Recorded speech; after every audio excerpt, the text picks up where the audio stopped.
Welcome to Shukla study point. आप सभी का स्वागत है आपके अपने YouTube channel Shukla study point में। मैं शिवम शुक्ला आप सभी दोस्तों का हार्दिक स्वागत करता हूं। आज का वीडियो बहुत ही महत्वपूर्ण है और हो सकता है कि कल की परीक्षा में आपके बहुत सारे प्रश्न यहां से पूछे जाएं। लगभग मैं आपको बता दूं कि यही प्रश्न आपको देखने को मिलेंगे आपकी परीक्षा में। आप किसी भी विश्वविद्यालय से हैं, आप वीर बहादुर सिंह पूर्वांचल विश्वविद्यालय का पेपर देने जा रहे हैं, या सुहेल देव यूनिवर्सिटी का देने जा रहे हैं, राम मनोहर लोहिया का, या महात्मा गांधी काशी विद्यापीठ का, डॉक्टर भीमराव अम्बेडकर विश्वविद्यालय का, या कानपुर विश्वविद्यालय का, या सिद्धार्थ विश्वविद्यालय का, तो इन सभी का चूंकि ये लिखित पेपर होने वाला है तो आप किसी का पेपर देने जाएंगे तो सभी में यही प्रश्न आपको देखने को मिलेंगे। ये लिखित मॉडल पेपर है, आपकी परीक्षा की दृष्टि से बहुत महत्वपूर्ण है। ऑब्जेक्टिव वाले छात्र छात्राओं के लिए भी बहुत बहुत ही महत्वपूर्ण होगा, क्योंकि इस वीडियो के माध्यम से बहुत सारे डाउट आपके क्लियर होने वाले हैं।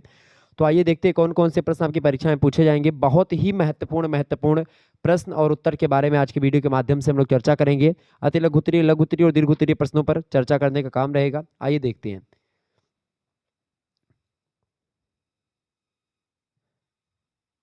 पहला प्रश्न आपकी स्क्रीन पर आ चुका है, यहाँ पर आप देखिएगा, बहुत ही महत्वपूर्ण प्रश्न है। राजनीति विज्ञान प्रथम वर्ष प्रथम सेमेस्टर में आपको पढ़ना पड़ता है Indian national movement and constitution of India, यानी कि भारतीय राष्ट्रीय आंदोलन और भारत का संविधान। तो यहीं से आपकी परीक्षा में प्रश्न आएंगे। 3 खंडों में आपका पेपर बटा हुआ होता है, खंड आ, खंड बा और खंड सा। खंड आ की बात करें तो यहाँ से अति लघु उत्तरीय प्रश्न पूछे जाते हैं, जिनकी संख्या 10 होती है। 10 के 10 प्रश्न आपको करने होते हैं। किसी किसी विश्वविद्यालय में 5 प्रश्न आपको करने के लिए दिया जाता है और 5 के 5 प्रश्न आपको करने होते हैं। 50 शब्दों में ही लिखना होता है उत्तर को, ये बात ध्यान रखेंगे। 2 या 3 नंबर का ये क्वेश्चन होता है। तो अलग अलग विश्वविद्यालय में ये नियम अलग अलग होता है, कितने प्रश्न होंगे, कैसे क्या करना है, लेकिन अधिकतर विश्वविद्यालयों में यही पैटर्न फॉलो होता है। तो आपकी परीक्षा चाहे 2 घंटे की हो चाहे 3 घंटे की हो, 2 घंटे की होगी तो कुछ कम प्रश्न आपको करने को मिलेंगे, 3 घंटे की होगी तो ये आपको मिलेगा, मतलब हाईएस्ट यही है जो मैं आपको दिखा रहा हूँ। ठीक है, देखें पहला प्रश्न आपकी स्क्रीन पर आ चुका। माउंट बेटन योजना क्या थी, बताएं। माउंट बेटन योजना की अगर बात करें तो आप सभी को पता दूं, मतलब पता होगा, एक माउंट बेटन नाम के वायसराय भारत में बने थे और 14 मार्च 1947 को ये बनते हैं, लॉर्ड माउंट बेटन वायसराय बनते हैं भारत, और मतलब भारत में, और भारत में ये वायसराय बन करके आए थे 14 मार्च 1947 को। भारत की आज़ादी और उसके विभाजन से संबंधित जो मांग हो रही थी उस पर लॉर्ड माउंट बेटन ने कांग्रेस के नेताओं, खास करके पंडित जवाहरलाल नेहरू उस समय थे और सरदार वल्लभ भाई पटेल जी थे, और इन लोगों से बातचीत करी, और बातचीत के बाद दोनों पक्ष का या इस मत पर निष्कर्ष निकला कि भारतीय समस्या का एकमात्र हल है कि पाकिस्तान के निर्माण की मांग कर ली जाए। मतलब सॉरी, पाकिस्तान के जो निर्माण की मांग की जा रही है उसको स्वीकार कर लिया जाए। और परिस्थिति को देखते हुए कांग्रेस ने जो है दबाव में इस दुखद बिंदु को स्वीकार कर लिया और कहा कि भाई ठीक है, अगर मुस्लिम लीग चाह रही है कि भाई दूसरा देश बने और मुसलमानों के लिए, तो बिल्कुल बनाया जाए। तो इसीलिए ये लॉर्ड माउंटबेटन जो योजना आई थी, इसी को मोहर लगाने आई थी कि भाई भारत का विभाजन करवा जा दिया जाए। ठीक है, तो भारत को विभाजित करने का एक प्रकार से आप बोलें तो ये एक तरीका या एक मोहर लगाने का तरीका, या ऐसे बोलें कि भारत विभाजन की योजना को एक प्रकार से एक औपचारिक तरीका या औपचारिक तरीके का कर देना ही एक प्रकार से माउंटबेटन योजना होती है। 3 जून 1947 को माउंटबेटन के द्वारा ये प्रस्तुत किया जाता है भारत विभाजन की योजना, और जिसको खास करके स्वीकार कर लिया जाता है, और माउंटबेटन योजना इसी को कहते हैं, जो कि भारत और पाकिस्तान के विभाजन से रिलेटेड है। क्योंकि जब भारत आज़ाद होता है उस समय ये समस्या उत्पन्न हो रही थी कि भारत जो है, चूंकि उस समय छोटी बड़ी रियासतों को मिला लें तो बहुत सारी रियासतें थीं, जिनमें अगर भारत की मैं बात करूं तो भारत में ही केवल 565 छोटी बड़ी रियासतें थीं। तो सभी को एक में मिलाना बड़ा असंभव सा काम हुआ करता था। तो सरदार वल्लभ भाई पटेल ने तो भारत को एक कर लिया, लेकिन अब उसमें जो मुस्लिम एरिया थी, जैसे खास करके जो बांग्लादेश के आसपास की, जो बांग्लादेश कट करके निकला है, वहाँ पर मुस्लिम आबादी बहुत ज़्यादा थी, और इधर जो पाकिस्तान निकला है यहाँ पर, तो ये दोनों क्षेत्र में एक प्रकार से मुस्लिम लीग का प्रभुत्व था। मुस्लिम लीग जो है वो पाकिस्तान की मांग कर रही थी। तो ऐसी स्थिति में क्या हुआ कि भाई फिर से झगड़ा ना शुरू हो जाए, फिर से दिक्कतें ना आ जाए, और आज़ादी इतने दिनों बाद वैसे मिल रही थी, तो लोगों ने कहा कि भाई चलो विभाजन को ही स्वीकार कर लेते हैं। ठीक है, तो विभाजन हुआ। गांधी जी विभाजन के पक्ष में बिल्कुल भी नहीं थे। ठीक है, कि भाई भारत जो है एकता के सूत्रपात में हिंदू और मुस्लिम सभी लोग एक होकर के रहें। और आज अगर आप देखें बांग्लादेश और पाकिस्तान सब भारत का ही हिस्सा होता, एक स्वतंत्र भारत होता, तो आप देखें कि दुनिया आज हमारे समक्ष टिक नहीं पाती। आज कोई विश्व का देश जो है आपके समक्ष नहीं टिक पाता, क्योंकि आप एक ऐसी बड़ी शक्ति हो जाते कि उसका टक्कर देने के लिए, आप बता दूं कि आप बहुत बड़े बड़े देशों की टक्कर आप दे सकते थे। अमेरिका और रूस इन सभी के समकालीन आप आ जाते। हालांकि अभी भारत जो है इतनी ऊंचाइयों पर पहुंच रहा है लगातार। तो यही योजना थी लॉर्ड माउंटबेटन की। मतलब ये भारत में आया था 14 मार्च 1947 को, और 3 जून को 1947 को ये योजना प्रस्तुत करता है भारत विभाजन की, और भारत विभाजन हो जाता है। सरदार वल्लभ भाई पटेल और पंडित जवाहरलाल नेहरू की मौजूदगी में ये लोग ना चाहते हुए भी भारत विभाजन का जो प्रस्ताव होता है उसको स्वीकार करते हैं। ये है आपकी माउंटबेटन योजना। दूसरा प्रश्न आपसे बन सकता है एग्जाम में, राष्ट्रपति पद के लिए क्या योग्यताएं होनी चाहिए, बताएं फटाफट से। भारत में अगर आपको राष्ट्रपति बनना है तो उसके लिए क्या योग्यताएं आपके पास होनी चाहिए, ठीक है बताएं। सबसे पहली बात, भारत में अगर आपको राष्ट्रपति बनना है तो आपको भारत के नागरिक हो। सबसे पहली बात, आपकी सिटीजनशिप जो है वो भारतीय हो। इसके अलावा दूसरी बात, आप 35 साल के हो चुके हों। अगर आप 35 साल से नीचे हैं तो आप राष्ट्रपति का चुनाव भारत में रह करके नहीं लड़ सकते। तीसरी बात यह है कि लोकसभा का सदस्य निर्वाचित होने की योग्यता रखता हो, यानी कि एक सांसद की जो योग्यता होती है वो योग्यता आपके पास होगी, तभी आप एक राष्ट्रपति पद के लिए उम्मीदवार हो पाएंगे। इसके अलावा चौथी योग्यता ये होनी चाहिए कि भारत सरकार या राज्य सरकार के अधीन किसी लाभ के पद पर आप नहीं होने चाहिए। किसी सरकारी नौकरी या किसी तरीके का लाभ का पद जो है उस पर आपको नहीं रहना है। राष्ट्रपति पद का जो चुनाव होता है वही व्यक्ति लड़ सकता है जिसमें क्या हो, या जिसे खास करके निर्वाचक मंडल के 100 सदस्यों का समर्थन प्राप्त हो। यानी कि जो राष्ट्रपति का निर्वाचन करते हैं संसद के सदस्य, लोकसभा के और राज्यसभा के, इसके अलावा विधान जो सभाएं होती हैं, विधानसभा के जो सदस्य होते हैं, विधानसभा और विधान परिषद के जो निर्वाचित सदस्य होते हैं, ठीक है, उन सदस्यों की मैं बात कर रहा हूं। तो उनमें से 100 लोग निर्वाचक मंडल के 100 लोगों का समर्थन प्राप्त हो, जिसमें 50 सदस्य जो हों प्रस्तावक हों आपका, और 50 सदस्य जो हैं आपके समर्थक हों, तभी आपका एक प्रकार से राष्ट्रपति चुनाव आप लड़ सकते हैं। ऐसे कोई नहीं लड़ सकता है। जब तक 100 सांसद जो है आपके पास नहीं होंगे तब तक आप राष्ट्रपति का चुनाव थोड़ी ना लड़ पाएंगे। तो 100 समर्थक आपके पास होने चाहिए, और जिनमें से 50 प्रस्तावक और 50 जो है समर्थन करने वाले। तो ये होती है राष्ट्रपति पद के लिए योग्यता भारत में। आगे देखिएगा, अगला प्रश्न आपसे बन सकता है, तीसरा नंबर प्रश्न आप देखेंगे तो ये सब परीक्षा में प्रश्न पूछे जाएंगे, ध्यान रखेंगे। आगे देखिए, अगला प्रश्न है, विधि के समक्ष समानता का अधिकार। विधि माने होता है कानून, समक्ष माने होता है सामने, समानता माने होता है बराबर का अधिकार। तो कानून के नज़र में या कानून के सामने सभी बराबर हैं। कानून के नज़रिए से दुनिया, मतलब भारत का जो जितना भी प्राणी है, चाहे वो राजा हो और चाहे वो एक भिखारी हो, सभी एक ही सिक्के, मतलब एक ही सिक्के जैसे हैं, या ऐसे बोले कि एक ही सिक्के के पहलू हैं।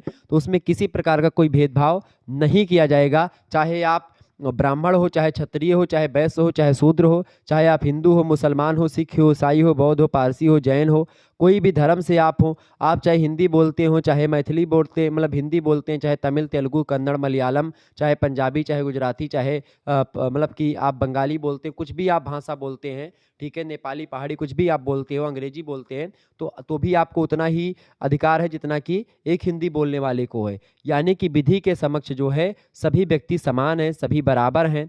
कानून सबको एक नज़रिए से देखेगा, और आप चाहे महिला हैं चाहे पुरुष हैं, किसी प्रकार का कोई भेदभाव नहीं किया जाएगा। विधि के समक्ष समानता या समता का अधिकार जो है ये अनुच्छेद 14 से लेकर, मतलब अनुच्छेद 14 में वैसे कहा गया है, लेकिन समानता का अधिकार जो है ये प्रजातंत्र का आधार स्तंभ है। अगर समानता नहीं मिलेगी लोकतंत्र में तो आप जान लीजिए कि वहीं पर लोकतंत्र का आपने गला घोट दिया, ठीक है। तो अनुच्छेद 14 से लेकर के भारतीय संविधान में अनुच्छेद 18 तक, अनुच्छेद 18 तक जो है भारतीय संविधान में क्या वर्णित है, अनुच्छेद 14 से लेकर के अनुच्छेद 18 तक भारतीय संविधान में समानता के अधिकार की बात की गई, जिसमें अनुच्छेद 14 में विधि के समक्ष समानता की बात कही, कानून की नज़र में सब समान होंगे।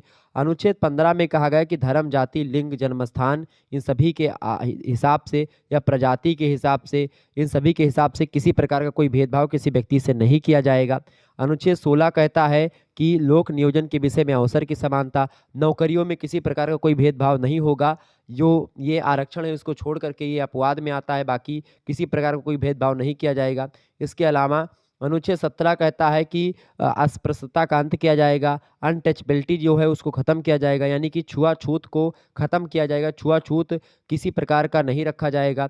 इसके अलावा अनुच्छेद 18 कहता है उपाधियों का अंत किया जाएगा। कोई भी उपाधि अब कोई व्यक्ति धारण नहीं कर पाएगा कि भाई जो है उपाधियां पहले बहुत सारे लोग धारण करते थे, तो अब उपाधि जैसी कोई व्यवस्था नहीं है। उपाधि वही धारण कर सकता है जो राष्ट्रपति के द्वारा मिली होती हैं या राष्ट्रपति जिसको चाहता है। तो कानून के समक्ष समानता का अर्थ होता है कि सभी समान व्यक्तियों के लिए समान कानून हो और वे समान रूप से लागू किए जाएं। सामान्य परिस्थितियों में भी सभी व्यक्तियों के साथ कानून का व्यवहार बिना किसी भेदभाव के एक जैसा होना चाहिए। यही घोषणा करता है अनुच्छेद 14। ये बात ध्यान रखेंगे, तो इतना आपको लिख देना है। ठीक है, भारतीय संविधान की अगर बात की तो भारतीय संविधान में ये सारी चीज़ें बताई गई हैं और संविधान भारत में सर्वोच्च है, न्यायपालिका निष्पक्ष है। तो ये सब एक प्रकार से भारतीय संविधान की विशेषताएं हैं और खास करके भारतीय संविधान की सबसे बड़ी विशेषता है कि इसमें मौलिक अधिकारों की बात करी गई, जिसमें समानता, स्वतंत्रता और तमाम प्रकार की स्वतंत्रता की बात कही गई है। तो ये है विधि के समक्ष समानता या समता का अधिकार जो मैंने आपको बताया। तीसरा प्रश्न आप देखिए, मतलब चौथा प्रश्न आप देखिएगा, चौरी चौरा कांड क्या है। चौरी चौरा ये गोरखपुर में पड़ता है, आप सभी को पता होगा चौरी चौरा। तो चौरी चौरा एक स्थान है, ठीक है, जो गोरखपुर में पड़ता है और यहीं पर एक कांड हुआ था। ठीक है, गोरखपुर में यह चौरी चौरा, गोरखपुर जिला आप लोग जानते होंगे, उसी में एक चौरी चौरा नाम का स्थान है। वहीं पर कांग्रेस के द्वारा जुलूस निकाला जा रहा था और क्या हुआ कि इससे पहले की घटना आप देखें तो गांधी जी जो थे वो असहयोग आंदोलन चला चुके थे। असहयोग आंदोलन जो गांधी जी का था वो क्या था, असहयोग आंदोलन जो था 1903 में 3 ऐसी घटनाएं घटित होती हैं जिससे महात्मा गांधी को आंदोलन प्रारंभ करने पर विवश कर देते हैं। मतलब महात्मा गांधी खुद ही आंदोलन चला देते हैं, क्योंकि 1919 में 3 महत्वपूर्ण घटनाएं घटती हैं भारतीय इतिहास में। पहली घटना है जलियांवाला बाग हत्याकांड, दूसरी घटना है रौलट एक्ट वाली और तीसरी खिलाफत आंदोलन। खिलाफत आंदोलन हालांकि ये खलीफा का विरोध हो रहा था, ये तुर्की वगैरह का कुछ मामला था तो वहां से हो रहा था। ये जो अपने यहाँ का आंदोलन था रौलट एक्ट का एक चूंकि पहला काम और दूसरा जलियांवाला बाग हत्याकांड, तो इन 3 कारणों से खिलाफत आंदोलन, रौलट एक्ट और जलियांवाला बाग हत्याकांड, इन्हीं घटनाओं से मजबूर होकर के महात्मा गांधी ने कहा कि हम अंग्रेजी हुकूमत को सहयोग नहीं करेंगे, मतलब कि असहयोग की नीति अपनाएंगे। और दिसंबर महीना था, 1920 ईस्वी का समय था, नागपुर अधिवेशन हो रहा था कांग्रेस का। उसी अधिवेशन में असहयोग आंदोलन चलाने का प्रस्ताव पारित होता है गांधी जी के द्वारा और अंग्रेजों का सहयोग अब नहीं दिया जाएगा, इस बात पर मोहर लगाई जाती है। यह आंदोलन सफल भी रहा महात्मा गांधी जी के द्वारा जो चलाया गया था, लेकिन जब आंदोलन अपने चरम पर था उसी समय क्या हो जाता है, चौरी चौरा जो कांड मैं अभी बताने वाला हूँ वही चौरी चौरा कांड जो है हो जाता है। और जब महात्मा गांधी देखते हैं कि आंदोलन अब हिंसात्मक रूप लेने लगा है, तो गांधी जी चूंकि जानते थे कि अगर आंदोलन हिंसा में बदल जाएगा तो हिंसा को भाई सरकार दबा देगी मार काट करके, क्योंकि क्या है हमारे पास इतने हथियार नहीं है और ना हम लड़ने में सक्षम हैं। तो ऐसी स्थिति में आंदोलन को वापस लेना ही इम्पोर्टेंट है और महत्वपूर्ण है। इसीलिए क्या किया कि महात्मा गांधी ने चूंकि शांति के पुजारी थे, अहिंसा के पुजारी थे, तो वे सभी आंदोलनों को अहिंसा के रूप में देखना चाहते थे और यही कारण था कि उन्होंने चौरी चौरा कांड के बाद में असहयोग आंदोलन जो उन्होंने चलाया था उसको वापस कर लिया। ठीक है, अब ये चौरी चौरा मामला हुआ क्या था, ठीक है, ये था क्या आखिर में। चौरी चौरा जो मामला था भैया, चौरी चौरा की अगर मैं बात करूं तो गांधी जी जब असहयोग आंदोलन शांतिपूर्वक चलाने का निश्चय करते हैं, गांधी जी ने अंग्रेजों को कर ना देने के लिए एक आंदोलन चलाने के लिए ब्रिटिश सरकार के एक सप्ताह का समय दिया था कि भाई हम आपको कर नहीं देंगे। ठीक है, इसको लेकर के एक आंदोलन चलाने की जो है बात कही थी ब्रिटिश सरकार के लिए। ऐसा हुआ कि समय पूरा होने के पहले ही 5 फरवरी को 1922 ईस्वी की घटना है, 5 फरवरी की डेट है 1922 में, गोरखपुर जिला होता है, चौरी चौरा नाम का स्थान होता है। वहीं पर कांग्रेस एक जुलूस निकालती है। कांग्रेस मतलब जो इंडियन नेशनल कांग्रेस थी जिसका स्थापना 1885 में हो जाता है, वही कांग्रेस क्या करती है, एक जुलूस निकालती है। और पुलिस जो थी उस समय वो जुलूस रोकने का काम करती है, क्योंकि पुलिस का काम ही होता है धरना वगैरह रोकना, तो पुलिस क्या करती है, उसी को रोकने का काम करती है। जिससे क्या होता है, जनता जो होती है वो थोड़ी आक्रोशित होती है और पुलिस जो होती है थोड़ा वो भी एक प्रकार से जबरदस्ती रोकने का काम करती है। तो पुलिस और जनता में क्या होता है, विद्रोह होता है, मुठभेड़ होती है, मारधाड़ शुरू हो जाती है। तो फिर क्या होता है, जनता जो कि ज़्यादा रहती है तो जनता लोग रपटाते हैं पुलिस वालों को, पुलिस वाले भागते हैं। अब जब पुलिस वाले भागते हैं तो पुलिस का घर कौन सा होता है, थाना होता है, तो पुलिस जा करके थाने में छुप जाती है। अब थाने में जब बंद हो जाते हैं, पुलिस लोग अपने आप को छुपा लेते हैं, तो भीड़ क्या थी, उत्तेजित थी। भीड़ में एक प्रकार से गुस्सा था, जुनून था और राष्ट्रभक्ति भरी कूट कूट कर भरी हुई थी। ऐसे में क्या हुआ कि भीड़ ने क्या किया, थाने को घेर लिया चौतरफा और थाने को जला दिया, आग लगा दी थाने में। अब थाने के सभी लोग जल करके एकदम से उसी में जितने पुलिस वाले कर्मी थे सब राख हो गए। और इसके बाद ये 5 फरवरी की डेट की घटना है। इसके बाद में 11 फरवरी की डेट रहती, 6 दिन के बाद में 1922 ईस्वी का ही समय है। कांग्रेस कार्य समिति ने आंदोलन के हिंसक हो जाने के कारण से इस आंदोलन को स्थगित करने का निर्णय ले लिया। गांधी जी चूंकि इसके बिल्कुल विरोधी थे, मतलब गांधी जी हिंसा के विरोधी थे, आंदोलन के विरोधी नहीं थे। गांधी जी ने हिंसा का विरोध किया और उन्होंने कहा कि भाई आपने ऐसा क्यों किया, हिंसा क्यों करी, और इसीलिए गांधी जी ने असहयोग आंदोलन अपना वापस ले लिया। तो ये था आपकी चौरी चौरा कांड, जो मैंने आपको बहुत ही बारीकी से समझाया। आपको समझ में आ गया होगा। डेट 5 फरवरी 1922, ये ध्यान रखेंगे। वापस कब लिया गया असहयोग आंदोलन? 11 फरवरी 1922। क्लियर? आगे देखिए। 5वां क्वेश्चन आपकी स्क्रीन पर आ चुका है। भारतीय संविधान की प्रमुख विशेषताएं बताइए। भारतीय संविधान की बहुत सारी विशेषताएं हैं। अगर मैं बताऊं भारतीय संविधान की विशेषताओं की, तो भारतीय संविधान जो है इसकी कई सारी विशेषताएं हैं। पहली विशेषता तो भारतीय संविधान की यही है कि भारतीय संविधान लिखित है। भारतीय संविधान कैसा है भाई? भारतीय संविधान लिखित है। लिखित होने के साथ साथ निर्मित संविधान है। ये संविधान बाकायदा से संविधान सभा बुलाई जाती है और इस पर चर्चा होती है और संविधान का निर्माण किया जाता है, यानी कि निर्मित संविधान है और लिखित संविधान है। दूसरी बात, भारतीय संविधान संघात्मक है, यानी कि भारत में भारत राज्यों का संघ होगा, अनुच्छेद 1 कहता है। तीसरी विशेषता भारतीय संविधान की है कि संसदात्मक शासन व्यवस्था भारत में, संसदात्मक शासन व्यवस्था भारत में वहां से ली गई है। कहां से? ब्रिटेन के संविधान से ली गई है। यानी कि भारत में संसद होंगे, संसद माने लोकसभा और राज्यसभा होगी, उसमें सांसद होंगे और वही सारा काम संसद जो होगी वो कार्यपालिका के प्रति उत्तरदायी होगी, या कार्यपालिका संसद के प्रति या मंत्रिमंडल के प्रति उत्तरदायी होगी। ठीक है। चौथी विशेषता है कि विश्व का सबसे व्यापक संविधान है। भारत का संविधान विश्व का सबसे बड़ा लिखित संविधान है, ये इसकी विशेषता है। पांचवी विशेषता में आप लिख सकते हैं कि न्यायपालिका जो भारत की है, या जो एक प्रकार से जो सुप्रीम कोर्ट वगैरह हैं, हाई कोर्ट है, उस पर कार्यपालिका या विधायिका का कोई दबाव या कोई वो नहीं होता है कि भाई न्यायपालिका स्वतंत्र नहीं। न्यायपालिका की निष्पक्षता और स्वतंत्रता ये भारतीय संविधान की जबरदस्त विशेषता रही है। इसके अलावा छठी विशेषता ये है कि मौलिक अधिकार और नीति निर्देशक तत्व जो है वो भारत में है। भारतीय संविधान का अनुच्छेद 12 से लेकर के अनुच्छेद 35, ये भारतीय संविधान में अनुच्छेदों, मतलब ये इतने जितने अनुच्छेद हैं इसके बीच में, वो सभी के सभी भारतीय नागरिकों को अधिकार देते हैं। तमाम प्रकार के अधिकारों की बात कही गई है। ठीक है। तो स्वतंत्रता, समानता, तमाम प्रकार की चीज़ों के बारे, धार्मिक स्वतंत्रता का अधिकार, अगर किसी बच्चे को आप जो है मतलब कि शोषण के विरुद्ध अधिकार, तमाम प्रकार के अधिकार, कहीं आने जाने की स्वतंत्रता से लेकर के बोलने चालने उठने बैठने धंधा वगैरह करने की स्वतंत्रता, सबको स्वतंत्रता दी गई है और लिखी गई है। समानता, ठीक है। पुलिस आपको पकड़ती फिर आप क्या कर सकते हैं, उसको लेकर के कई सारी चीज़ें बताई गई हैं, चर्चा करेंगे। तो ये सब चीज़ें हैं। तो मौलिक अधिकार हो गया। अनुच्छेद, अच्छा, मौलिक अधिकार जो है भाग 3 में है। ठीक है, भाग 3 में है, इसलिए भारतीय संविधान का मैग्ना कार्टा इसको कहते हैं। क्योंकि मैग्ना कार्टा जो था वो अनुच्छेद, मतलब मैग्ना कार्टा 1215 ईस्वी की घटना है। ये ब्रिटिश में हुआ था। मैग्ना कार्टा एक राजा के विरुद्ध में सौंपी गई थी। ठीक है, तो वो चीज़ है, तो इसीलिए मैग्ना कार्टा इसको कहते हैं। हालांकि वो चीज़ इतनी इंपॉर्टेंट नहीं है। तो मौलिक अधिकार जो है वो 6 मौलिक अधिकार हैं। पहले 7 हुआ करते थे। संपत्ति का अधिकार अब मौलिक अधिकार नहीं है। पहला अधिकार है आपका समानता का अधिकार, दूसरा है स्वतंत्रता का अधिकार, तीसरा है शोषण के विरुद्ध अधिकार, चौथा है धार्मिक स्वतंत्रता का अधिकार, पांचवा है संस्कृति और शिक्षा संबंधी अधिकार, छठा अधिकार है संवैधानिक उपचारों का अधिकार। तो ये मुख्य रूप से 6 संवैधानिक अधिकार हैं जो कि अभी भी भारतीय संविधान में वर्णित है। एक संपत्ति का अधिकार था, तो वो अब खत्म कर दिया गया है। अब वो कानूनी अधिकार हो गया है, ये बात ध्यान रखेंगे, यानी विधिक अधिकार हो गया है। तो ये भी विशेषता है। भारतीय संविधान में नीति निर्देशक तत्वों की विशेषता इसलिए है क्योंकि नीति निर्देशक तत्व जो होते हैं अनुच्छेद 36 से लेकर के 51 तक हैं, और इसमें राज्य को एक प्रकार से लोक कल्याणकारी बनाने के लिए कई सारी बातें कही गई हैं कि राज्य का ये कर्तव्य होगा कि जनता के लिए वो ऐसी ऐसी व्यवस्था करे। वो नीति निर्देशक सिद्धांतों में लिखी गई बातें हैं, directive principles of state policy में लिखी गई हैं। ठीक है।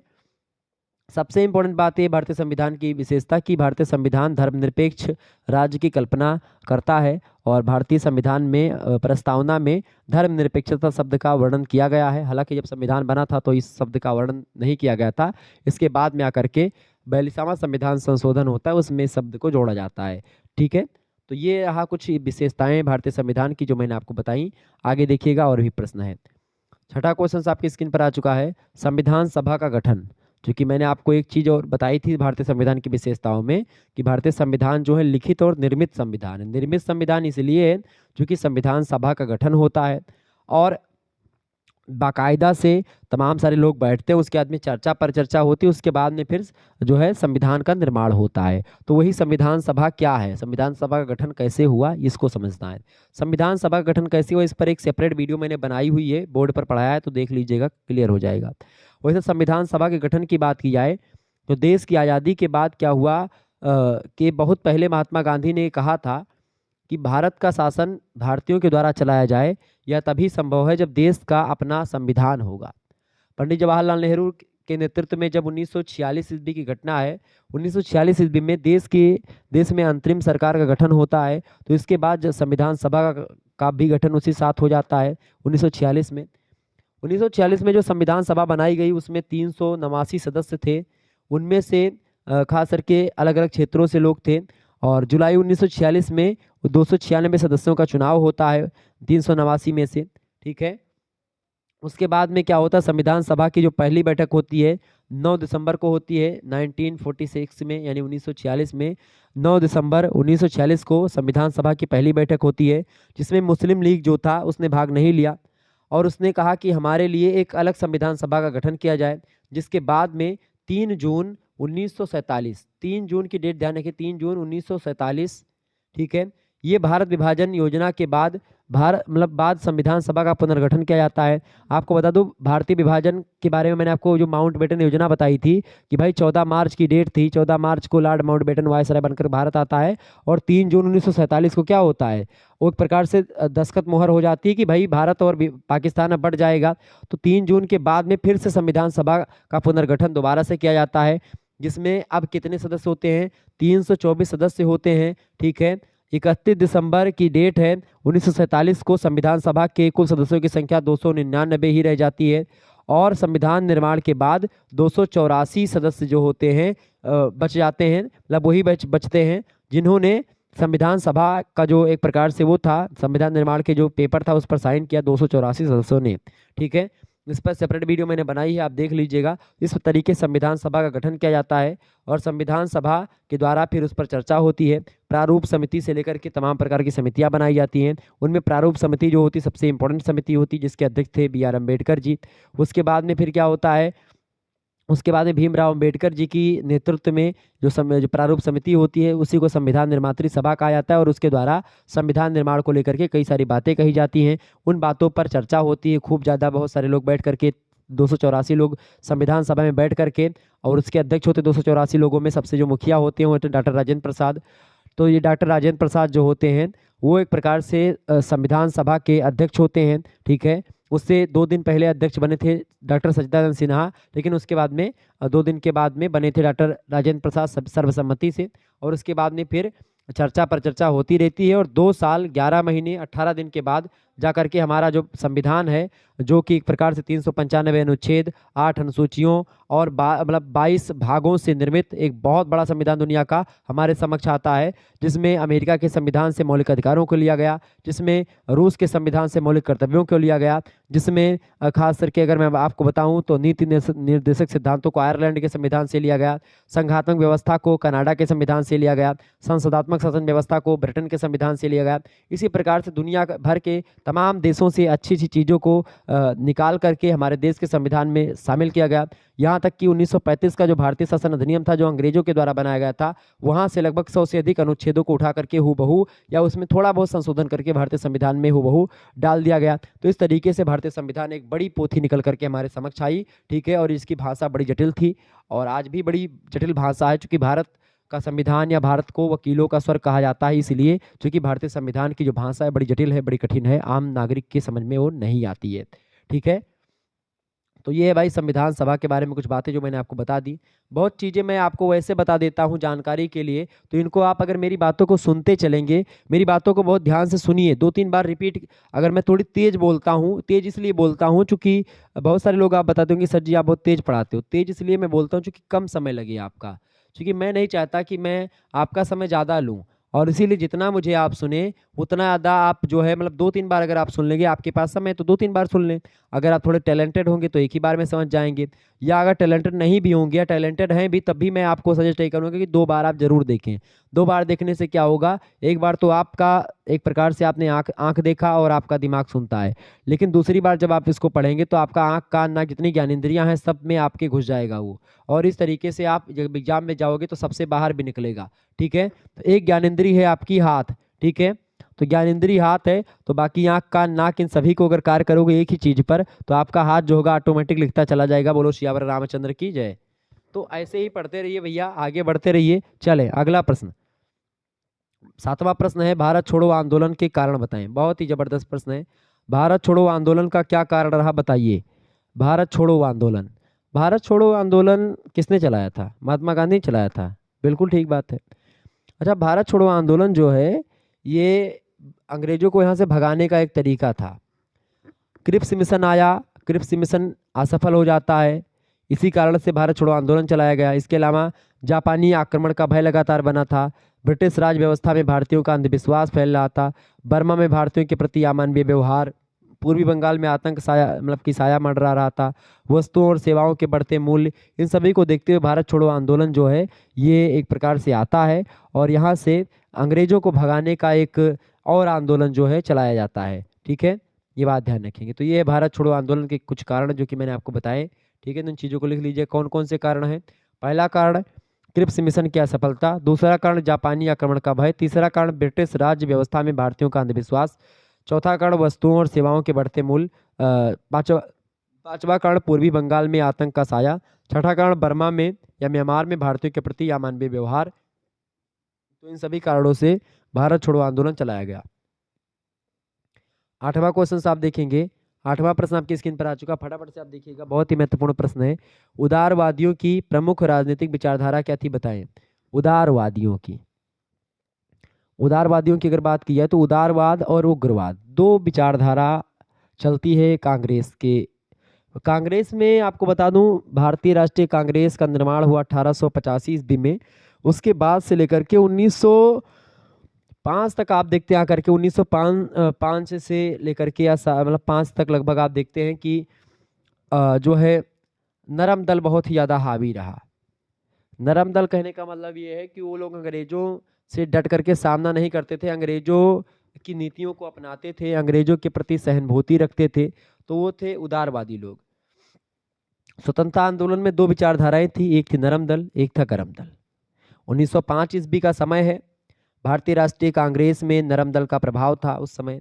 1907 में क्या हुआ, क्योंकि 1906 ईस्वी में उग्र आंदोलन का प्रारंभ 1906 में होता है, उससे पहले जितना भी आंदोलन हुआ वो सब नरम पंथियों के द्वारा किया गया। उससे पहले आंदोलन आप कुछ देखेंगे नहीं, बस केवल ब्रिटिश मतलब मूक बन करके ब्रिटिश लोग जो करते थे उसी को देखते थे, उसी में कुछ चीज़ें बताते कि भाई साहब प्रभु ऐसा नहीं, ऐसा थोड़ा सा बदल दो, इसमें ऐसा कर दो, ऐसा कर दो, इस तरीके से होता था। 1907 ईस्वी के बाद असल शुरू होता है जलवा। नरम दल के नेता जो थे वो शांत प्रिय हुआ करते थे, जबकि उग्रवादी दल के नेता जो होते थे उनमें खास करके क्रांतिकारी में बम, पिस्तौल, राजनीतिक हत्या, राजनीतिक डकैतियाँ ये सब चलती रहती थी। उसमें धुआंधार तरीके से फायरिंग वगैरह करते थे, मतलब डरा करके अंग्रेजों को दौड़ा दौड़ा करके मारते थे, ऐसी चीज़ें हुआ करती थी। और इस युग में आंदोलन का नेतृत्व नवयुवकों के हाथ में था, जो उग्रवाद था उसमें क्रांतिकारी थे। इसमें नवयुवक में 3 लोगों का नाम निकल करके आता है, बहुत ही फेमस व्यक्ति थे उग्रवादी आंदोलन के। एक तो थे लाल, एक थे बाल और एक थे पाल। लाल बाल पाल यानी एक थे लाला लाजपत राय, एक थे बाल यानी बाल गंगाधर तिलक, एक थे पाल यानी कि बिपिन चंद्र पाल। ये 3 लोग जो हैं ये सबसे फेमस हैं उग्रवादी आंदोलन में भारत में। ठीक है, लेकिन पूछा गया है आपसे उदारवादी, तो इससे पहले चलेंगे 1907 से पहले, 1905 से पहले चलेंगे, तो उस समय नरम दल के नेता हुआ करते थे। अच्छा, नरम दल के नेताओं की विचारधारा पूछी गई है, तो नरम दल के नेता सबसे पहली बात शांत प्रिय थे, अपने अधिकारों की मांग करते थे कि भैया हमको ये चाहिए, आप दे दीजिए प्लीज, इस तरीके से मांग करते थे। लेकिन गरम दल वाले ऐसे नहीं दोगे, हमारी चीजें हम ही पे अधिकार कर रहे हो का, इस तरीके से डिमांड नहीं करते थे। अबे यार हमारे यहाँ पे आकर के तुम हमसे ही टिटा रहे हो, हमसे ही हमारी कॉलर पकड़ रहे हो। ठीक है, तो इसीलिए वो लोग बड़े गुस्सेल टाइप के मतलब गुस्से में थे, और कि भाई अरे हमारी चीज़ हम ही से टैक्स ले रहा है, हम ही को बेच रहा है, हम ही को उल्लू बना रहा है, तो इस दृष्टि से वो लोग। लेकिन ये लोग क्या थे कि भाई शासन सत्ता उनके पास है, तो थोड़ा ठंड दिमाग से उदारवादी नेता सोचा करते थे। पहली विचारधारा थी उदारवादियों की, पाश्चात्य सभ्यता के समर्थक थे। दूसरी बात, ब्रिटिश शासन में आस्था रखते थे। तीसरी बात, क्रमिक सुधारों में विश्वास करते थे। चौथी बात, वैधानिकता में विश्वास रखते थे। पांचवी, वैधानिकता मतलब कानून में। पांचवी बात, अंग्रेजों की न्यायप्रियता में विश्वास था इनको। अंग्रेज जो लोग न्याय करेंगे, जो अंग्रेज के जो आला अधिकारी होंगे, जो बड़े बड़े अधिकारी होंगे, मतलब न्यायालय की बड़ी बड़ी कुर्सियों पर बैठे होंगे, मतलब जज वगैरह, वो अच्छा न्याय करेंगे, इस पर विश्वास करते थे। इसके अलावा ब्रिटेन के साथ संबंध भारतीय हित में होगा, ये बात ये लोग सोचते थे। देश की सेवा करना इनका भाव था। हिंदू मुस्लिम एकता में विश्वास रखते थे नरम दल के लोग। और इसके अलावा स्वतंत्रता से ही मानव प्रगति संभव है, ऐसा ये लोग विश्वास करते थे। तो इस तरीके से ये था उदारवादियों की कुछ प्रमुख विचारधाराएं जो मैंने आपको बताई। पॉइंट टू पॉइंट आप लिख लीजिएगा इन पॉइंटों को, बहुत ही महत्वपूर्ण है। एक बार फिर से सुनेंगे तो आपका सारा डाउट क्लियर हो जाएगा। 9 नंबर प्रश्न है आपका, निर्वाचन आयोग के बारे में कुछ बताएं। निर्वाचन माने होता है निर्वाचन, मतलब चुनाव करना। निर्वाचन करने का जो एक प्रकार से आयोग या जो घर या जो एक प्रकार से मतलब वो होता है, ऑफिस होती है जो चुनाव करवाती है, उसी को निर्वाचन आयोग कहते हैं। संविधान, जो भारतीय संविधान है, उसके अनुच्छेद 324 आप लोग अगर जानते होंगे तो भारतीय संविधान में 395 अनुच्छेद हैं। हालांकि अब बहुत ज़्यादा अनुच्छेद बढ़ गए हैं, क्योंकि 100 से अधिक बार संशोधन हो चुके हैं। लगभग 450 से अधिक संविधान मतलब में अनुच्छेद इस समय वर्णित हैं। 8 अनुसूचियाँ थीं, अब 12 अनुसूचियाँ हैं। ठीक है, 22 भाग थे, अब 24 भाग हैं। लगभग 25 हो गए थे, फिर एक कम हो गया था।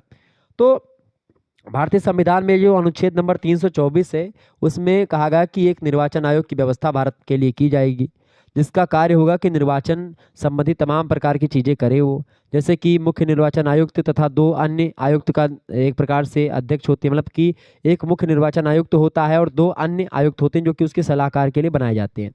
सभी विषयों पर निर्णय बहुमत से लिया जाता है। इसमें निर्वाचन आयोग के द्वारा तमाम प्रकार के कार्य किए जाते हैं, जैसे कि निर्वाचन क्षेत्रों का निर्धारण करना, कहाँ पर चुनाव करना है, कब करना है, कौन कौन वोट देगा, मतदाता सूची तैयार करना हो गया। ठीक है, इसके अलावा राजनीतिक दलों को मान्यता देना हो गया।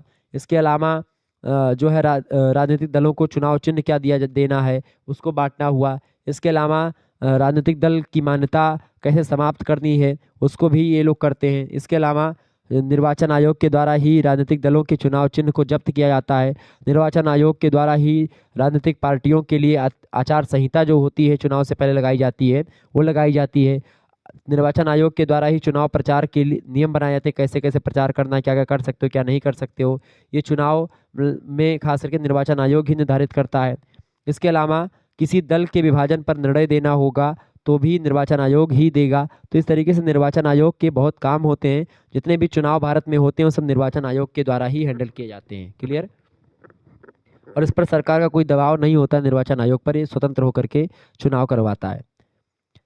10वां प्रश्न आप देखिएगा, प्रश्न है असहयोग आंदोलन के बारे में कुछ बताएं। असहयोग आंदोलन आप सभी को पता होगा, मैंने बताया था कि असहयोग आंदोलन किसने चलाया था, गांधी जी ने चलाया था। लेकिन चौरी चौरा कांड के बाद में इस आंदोलन को भंग कर दिया गया था, क्योंकि महात्मा गांधी हिंसात्मक व्यक्ति बिल्कुल भी नहीं थे, वो अहिंसा के पुजारी थे। और इसीलिए जब चौरी चौरा कांड में हिंसा होती है, ठीक है, थाने को आग लगा दी जाती, फूंक दिया जाता है, तो ऐसी स्थिति में उन्होंने उसको क्या किया, असहयोग आंदोलन को एक प्रकार से भंग कर दिया। लेकिन असहयोग आंदोलन था क्या?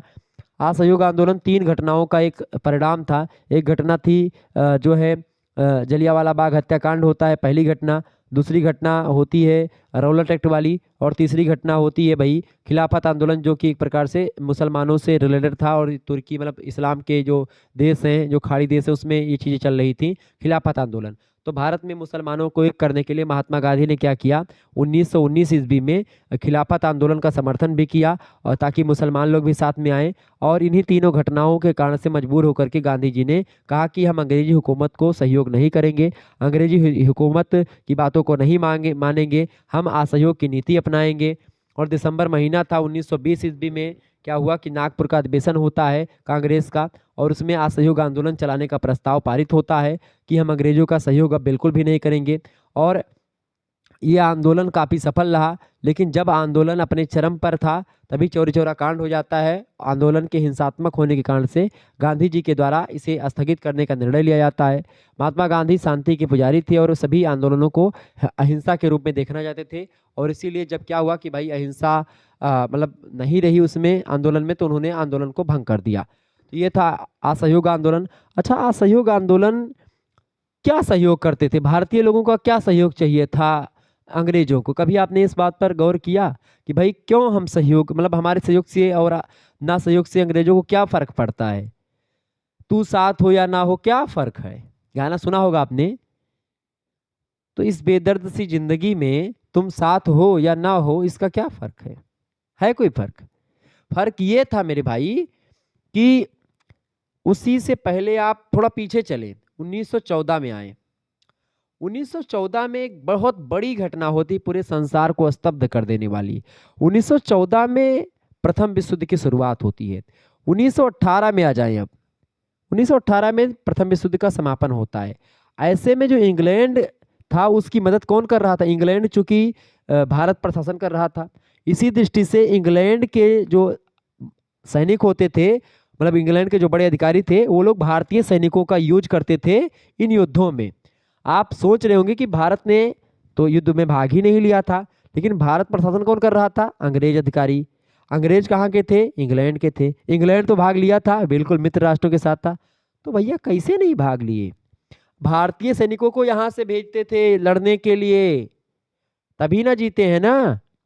भारतीय सैनिकों ने बहुत मदद करी थी प्रथम विश्व युद्ध में, इसीलिए द्वितीय विश्व युद्ध में मना कर रहे थे। द्वितीय विश्व युद्ध में मना किया इसीलिए कि भाई हमने अभी तक आपकी सहयोग किया, प्रथम विश्व युद्ध में हमने आपका सहयोग किया, आपने आपकी मदद करी, आपने हमको जो वचन दिया था उस वचन को नहीं पूरा कर रहे हो। तो ऐसी स्थिति में यही कहा कि भाई अब हम आपका सहयोग किसी मामले में नहीं करेंगे। समझ में आई चीजें? ये था असहयोग आंदोलन। आगे देखिए, केवल 3 प्रश्न या 4 प्रश्न या 5 प्रश्न आपको करने होंगे इसमें। अलग अलग विश्वविद्यालय में, किसी विश्वविद्यालय में 3 प्रश्न, किसी में 4 प्रश्न, किसी में 5 प्रश्न आपको करने हैं। ध्यान रखेंगे इस बात को। खंड बा में 150 शब्द या 200 शब्दों में आपको इसको लिखना होता है। आपके पेपर में लिखा होगा कितने शब्दों में लिखना है, हालांकि 200 या 150 शब्दों में आपको लिखना होगा। ठीक है, 2 घंटे की परीक्षा होगी तो 1.5 घंटों में लिखना है। अगर वीर बहादुर सिंह पूर्वांचल की अगर 3 प्रश्न करने होंगे, वीर बहादुर सिंह पूर्वांचल में 3 प्रश्न करने होंगे और 200 शब्दों में लिखना होगा। ठीक है, 8 क्वेश्चन दिए जाएंगे। अच्छा, उसमें 7 ही दिए जाएंगे। और राम मनोहर लोहिया में 8 क्वेश्चन दिए जाएंगे। सुहेल देव में इसी प्रकार का होगा तो 8 क्वेश्चन दिए जाएंगे, उनमें से 5 करने होंगे। ठीक है, 3 घंटे का पेपर होगा, 200 शब्दों में लिखना होगा। तो ऐसे से अलग अलग विश्वविद्यालय में अलग अलग पैटर्न होता है।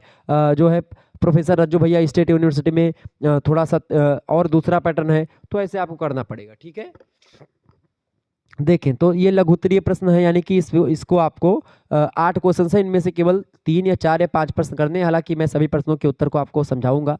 देखिए, पहला प्रश्न है, भारतीय राष्ट्रीय कांग्रेस की उत्पत्ति और विकास के कारणों की विवेचना करें। भारतीय राष्ट्रीय कांग्रेस की उत्पत्ति और विकास के कई कारण थे और क्यों, मतलब कि भारतीय राष्ट्रीय कांग्रेस की जो स्थापना हुई कब हुई? तो भारतीय राष्ट्रीय कांग्रेस की जो स्थापना होती है 1885 में होती है भारतीय राष्ट्रीय कांग्रेस की स्थापना। और ये कोई अप्रत्याशित घटना नहीं है।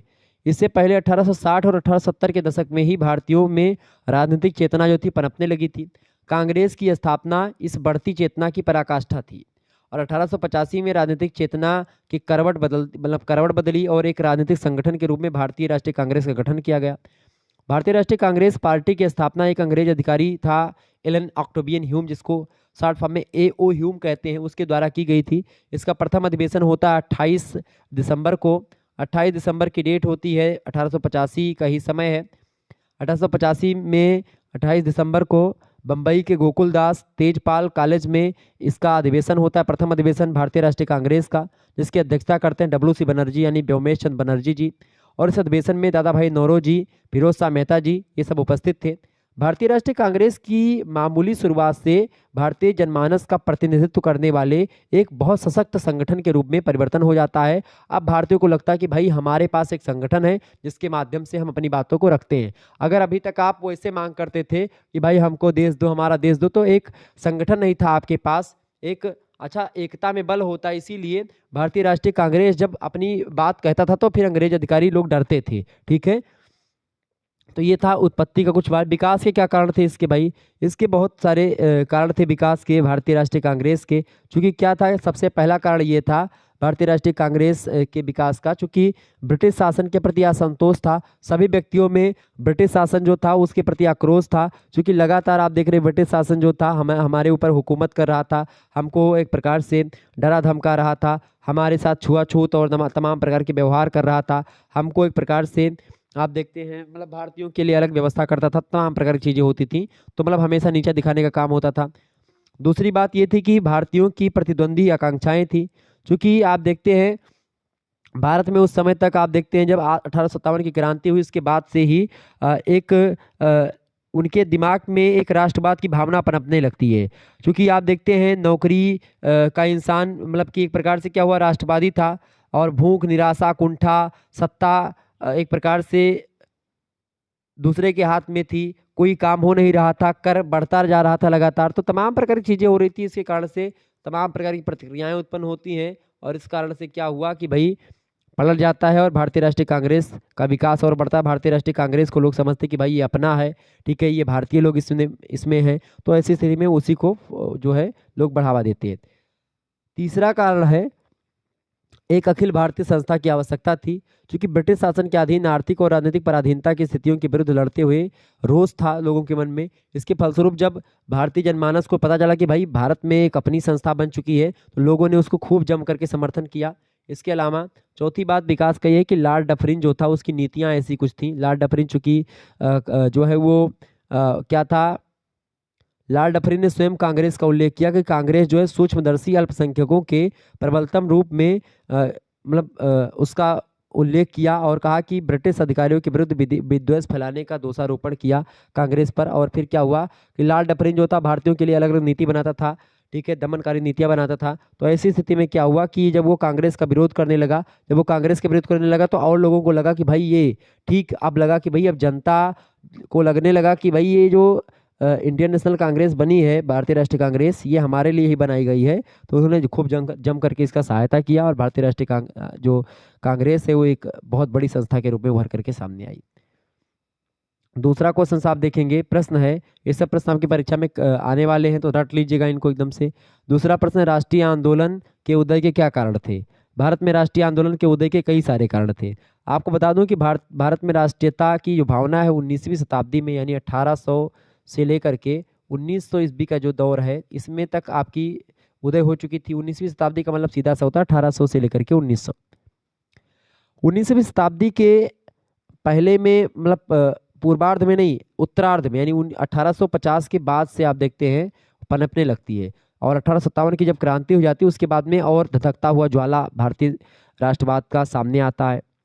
कुछ राष्ट्रभक्तों ने मिलकर के अंग्रेजों के विरुद्ध आवाज उठाई, जब जिसके कारण से 1857 की प्रथम स्वतंत्रता संग्राम हुआ, क्रांति हुई।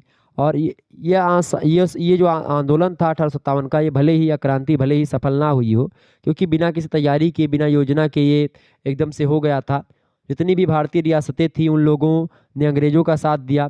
1857 का आंदोलन भले ही असफल रहा, लेकिन भारतीयों में राष्ट्रीयता की भावना जो थी यहीं से जागने लगती है। फिर 1885 में एक दूसरा काम होता है, एक नई युग का आरंभ होता है, जब अखिल भारतीय राष्ट्रीय संस्था का गठन होता है, भारतीय राष्ट्रीय कांग्रेस का जन्म होता है, कांग्रेस पार्टी का जन्म होता है।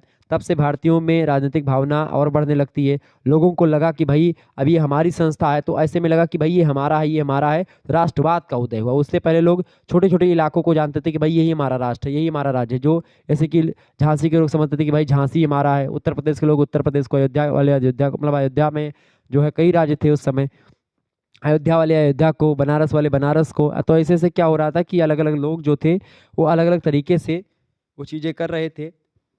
मतलब अब लोग क्या समझने लगे कि भाई पूरा का पूरा भारत ही अपना है, तो राष्ट्रवाद का उदय होने लगता है।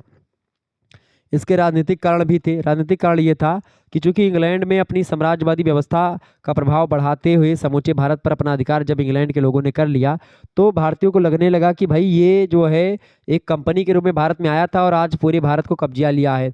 तो अंग्रेजों ने जब देखा कि मतलब अंग्रेजों को इस तरीके से देखा भारतीयों ने, तो फिर विद्रोह करने का भावना मन में जागी, और उनके प्रति एक प्रकार से द्वेष का भाव, या एक प्रकार से इसे बोले कि उनको यहाँ से भगाने का भाव जागा, तो उसी को राष्ट्रीय अपने देश के प्रति प्रेम जागा। दूसरा कारण था आर्थिक कारण। चूंकि भारत में क्या था कि भाई भारत की जो पूंजी थी या भारत की जो धन था उसको ये ब्रिटेन भेजते थे ये लोग, ठीक है, भारतीय कोष का प्रयोग करके पैसा देते थे इंग्लैंड के सैनिकों को, तमाम प्रकार की चीज़ें होती थी, तो इसके कारण से भी विरोध लोग करने लगे। तीसरा था संचार का साधन, क्योंकि उस समय तक आप देखते डाक, तार, तमाम प्रकार की सेवाएं शुरू हो चुकी थी 1800 18वीं शताब्दी के बाद में। 1853 ईस्वी में प्रशासनिक सुविधा वाणिज्यिक शोषण और राजनीतिक प्रतिवाद की दृष्टि से रेल लाइनों का कार्य शुरू हो जाता है। तो इस तरीके से डाक चिट्ठी शुरू होती है, तो लोगों के पास सारी चीज़ें पहुंचती जाने मतलब कि पहुंच जाई जाने लगती है। एक एक स्थान से दूसरे स्थान तक चिट्ठी या संदेश भेजा भेजा जाने सक मतलब कि भेजा जा सकता था। तो ऐसी स्थिति में क्या हुआ, जब तमाम प्रकार की ऐसी चीज़ें आई सामने, तो लोगों को लगने लगा कि भाई जो ये चिट्ठी में भाई, अब अभी तक क्या था कि लोग अपनी बात को दूसरे तक नहीं पहुंचा पाते थे। अब संचार का विकास हुआ, तार का विकास हुआ, तमाम प्रकार की चीज़ों का विकास हुआ। इससे क्या हुआ कि भाई लोगों तक पहुंच बनी, पकड़ बनी। इससे भी राष्ट्रवाद का उदय हुआ। चौथी बात, पश्चिमी विचारधारा और आधुनिक शिक्षा से क्या हुआ, बहुत सारे लोग यहाँ से पढ़ करके बाहर पढ़ने गए। वहाँ से उन्होंने देखा कि भाई सभी लोग स्वतंत्रता समानता की बात कर रहे हैं। तो ऐसी स्थिति में भारतीय लोग भी यूरोपियों की तरह स्वतंत्रता समानता की बात करने लगे। जब भारत के लोग यूरोप में शिक्षा लेकर के आते यहाँ पर, तो वो भी विरोध करते और राष्ट्रवाद जैसी भावना जान पाते कि क्या है। पांचवा कारण था आधुनिक प्रेस का विकास हो गया। तमाम प्रकार के समाचार पत्र छपने लगे, जिससे विचारों का आदान प्रदान शुरू हो गया। तमाम प्रकार के ज्ञान, तमाम प्रकार के मोटिवेशनल स्पीच आने लगी समाचार पत्रों में। बड़े बड़े जो कवि थे हिंदी के से लेकर के बड़े बड़े जो कवि थे अंग्रेजी के, बंगला के, सभी कवियों ने अपने अपने हिसाब से अपनी विचारधाराओं को छापना शुरू कर दिया। तो लोगों को लगने लगा कि भाई हाँ, भारतीय में मतलब कि भारत क्या है, भारत के बारे में छपा। भारत भारती मैथिली शरण गुप्त की रचना बाद में हालांकि आती है, लेकिन आप देखें उसको पढ़ने के लिए लोगों ने हिंदी सीखी। ठीक है, इसी तरीके से ऐतिहासिक शोध का प्रभाव पड़ा। लॉर्ड लिटन की प्रतिक्रियावादी नीतियाँ, ये भी एक प्रकार से बहुत सारी उपयोगी हुई। विल्बर्ट बिल विवाद भी पहुंचा था, एक प्रकार से राष्ट्रवाद उदय के कारण में सामने आया। तो ये तमाम प्रकार के कारण थे जो कि राष्ट्रीय आंदोलन के उदय में सामने आते हैं। तीसरा प्रश्न हम देखेंगे, भारत में 1857 का प्रथम क्रांतिकारी आंदोलन था। 1857 का जो क्रांतिकारी आंदोलन था, प्रथम स्वतंत्रता आंदोलन था, ये असफल क्यों हुआ, प्रश्न ये पूछा गया। बढ़िया प्रश्न है। 1857 का जो क्रांतिकारी आंदोलन था असफल इसलिए हुआ। अच्छा, ये 1857 का जो विद्रोह हुआ था, ये सैनिक विद्रोह से कहीं अधिक था और इतनी मतलब भारत में इतनी तीव्र गति से फैला, जैसे कि खास करके जन विद्रोह और भारतीय स्वतंत्रता के युद्ध का रूप धारण कर लिया। ऐसे मतलब लगा कि पूरा जनता एक प्रकार से उतर गई सरकार के विरुद्ध। लेकिन इसकी कोई प्लानिंग नहीं थी, या मतलब की प्लानिंग थी, बाद में होने की प्लानिंग थी, लेकिन अचानक से हो जाता है। मंगल पांडे जब एक प्रकार से डायरेक्ट जाकर के गोली दागते हैं, उसके बाद से प्रारंभ हो जाता है चिनगारी वहीं से। ठीक है, समझे। पहला कारण ये था कि समय से पूर्व क्रांति शुरू हो जाती है, क्योंकि जबकि 31 मार्च 1857 को क्रांति प्रारंभ करने की तिथि निर्धारित की गई थी और उससे पहले 2 दिन 3 दिन पहले शुरू हो जाती है। इसके अलावा दूसरी बात, क्रांतिकारियों के पास सीमित साधन थे। भारतीयों के पास नए हथियारों का अभाव था, नए नए हथियार नहीं थे, और चूंकि जब नए हथियार नहीं थे, सीमित साधन थे, तो फिर लड़ना मुश्किल था। तीसरा कारण हारने का ये था कि अंग्रेजों के पास कुशल सैनिक थे, कुशल सेनापति थे, जबकि भारतीयों के पास सेनापतियों का अभाव था, कोई था नहीं जो नेतृत्व करता हो। चौथी बात, 1857 की क्रांति स्थानीय, सीमित और असंगठित थी और अधिकांश क्षेत्रों की सेनाएं अंग्रेजों की शक्ति बनी रहीं, क्योंकि जो भारतीय सेनाएं थी या भारत के जो राजा महाराजा थे, रियासतें थी, वो अंग्रेजों का समर्थन कर रहे थे। तो ऐसे में हम लोग पीछे हो गए। इसके अलावा पांचवा कारण आप लिख सकते हैं, चूंकि सबसे इंपॉर्टेंट है कि भारतीयों में एकता का अभाव था। पटियाला, ग्वालियर, हैदराबाद के शासकों ने क्रांति के दमन के लिए अंग्रेजों का साथ दिया। केवल अवध के नवाब, रोहिलखंड के नवाब, उत्तरी मतलब अवध के शासक रोहिलखंड के और उत्तरी भारत के जो सामंत थे, उन्होंने क्रांति का समर्थन किया। बाकी ग्वालियर, हैदराबाद, पटियाला, इन सभी लोगों ने विरोध किया, जम करके भारतीयों को ही मारना शुरू कर दिया। और इसके अलावा छठा कारण ये था कि भारतीय क्रांतिकारियों के पास कोई नौसैनिक शक्ति भी नहीं थी, और इसके परिणाम स्वरूप क्या हुआ कि वे अंग्रेजों की सैनिक सामग्री को रोक नहीं पाए। ठीक है, इसके अलावा सातवां कारण आप लिख सकते हैं कि अंग्रेजों के पास अच्छी संचार व्यवस्था थी। उनके पास जैसे कोई समस्या होती थी, तुरंत लोग बातचीत करके सुलझा लेते थे। अंग्रेज अपनी इसी व्यवस्था से क्रांतिकारियों को रोकने में मतलब सफल रहते हैं, और हम इसीलिए असफल होते हैं। आठवां कारण आप लिख सकते हैं कि चूंकि भारतीय क्रांतिकारियों के पास निश्चित उद्देश्य का अभाव था, किस उद्देश्य से लड़ रहे थे उनको खुद ही नहीं पता था। जब अंग्रेजों ने भारतीय शासक बहादुर शाह जफर जो था, उसको जब बंदी बना लिया, दिल्ली का शासक था, ये मुगल सम्राट था, तो क्रांतिकारियों का लक्ष्य समाप्त हो जाता है उसी समय।